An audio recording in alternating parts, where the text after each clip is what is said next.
بسم الله الرحمن الرحيم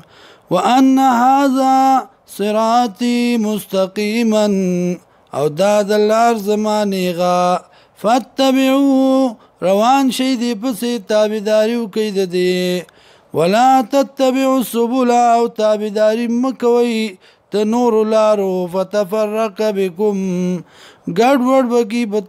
تاسو لران سبیلی دلار د الله نا ذالکم وصاکم بی دارنگی حکم کول شي تاسو ته په دې سره لعلکم تتقون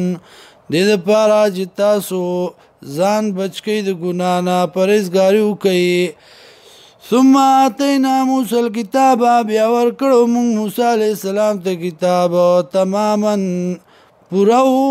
علی الذین تماما د پاره د پوره کولو د نعمت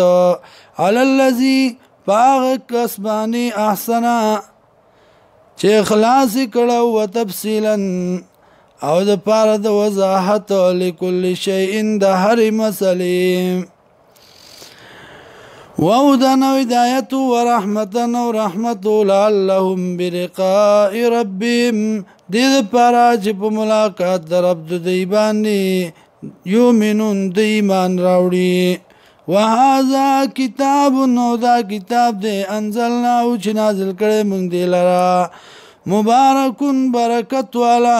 فاتبعوه تابداریو کوي د دې واتقوا او یریږي لعلکم ترحمون دې لپاره چې تاسو باندې رحم وکړئ شي ان تقولوا دا چونوای تاسو